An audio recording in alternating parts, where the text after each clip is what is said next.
अब सिलसिला आपके सवालों का। मोहम्मद ज़ुबैर साहब लाहौर से क्या जानना चाह रहे हैं?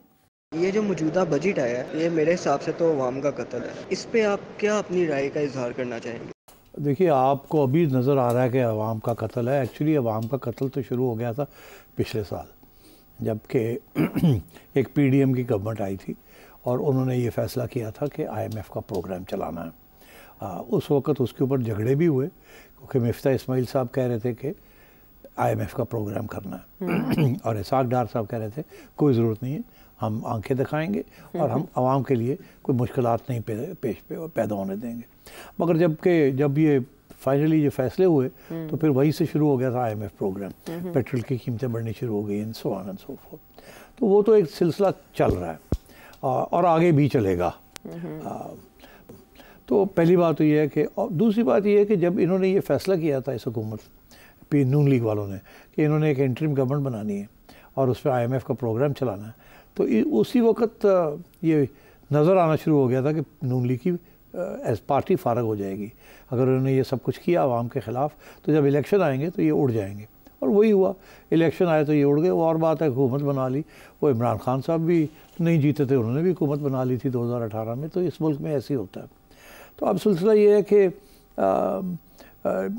ये आगे और ऐसे ही चलेगा। अच्छा। इसीलिए मैं समझता हूँ कि किसी सूरत में भी नून लीग जो है वो मानेगी नहीं। फ़ौरन अगर कोई और प्रेशर भी आता है अर्ली इलेक्शन का, अगर कोई कहीं ना कहीं से प्रेशर आता है तो नून लीग नहीं मानेगी।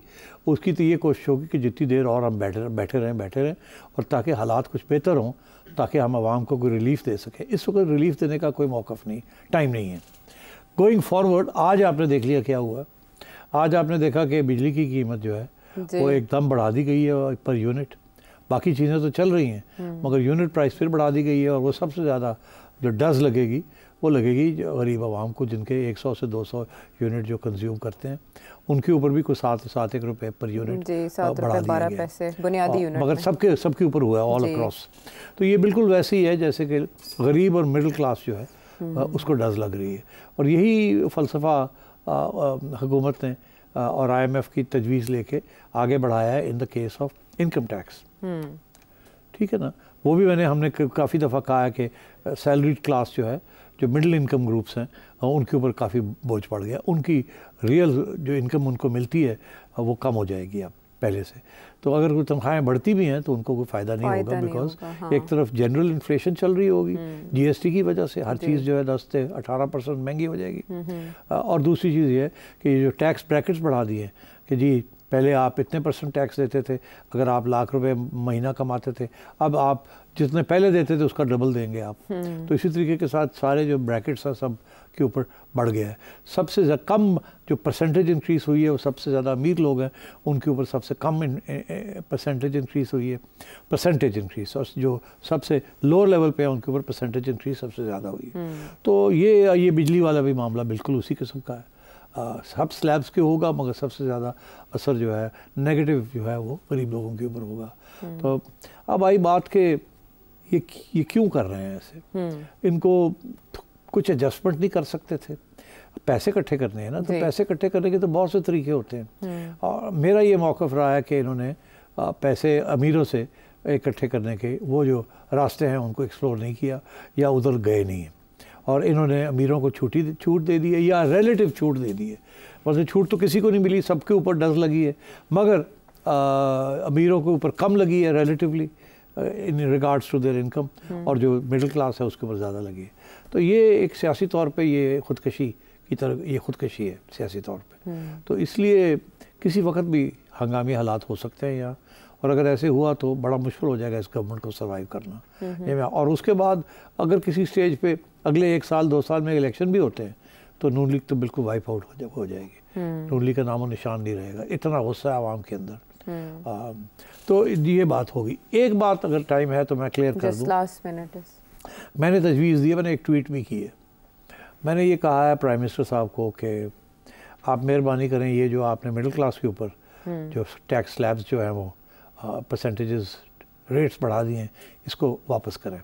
अच्छा। दूसरा मैंने ये कहा है कि जो बेनज़ीर इनकम सपोर्ट प्रोग्राम है उसके अंदर पैसा और डालें, क्योंकि वो सबसे गरीब औरतों के लिए है और गरीब हाउस होल्ड्स के लिए है, तो उधर पैसा और खर्च करें, ठीक है, ताकि जो ये इन्फ्लेशन की वजह से, महंगाई की वजह से, या इनकम टैक्स की वजह से, या GST की वजह से जो महंगाई हो रही है उसको ऑफसेट करने के लिए आप बेनज़ीर इनकम सपोर्ट प्रोग्राम में डायरेक्ट जो है इनकम ट्रांसफ़र है वो आप करें। अच्छा। दुनिया पहचानती है कि बेनज़ीर इनकम सपोर्ट प्रोग्राम, जो भी नाम रखें उसका, डायरेक्ट ट्रांसफ़र्स का, it's a very highly effective way to help the poor.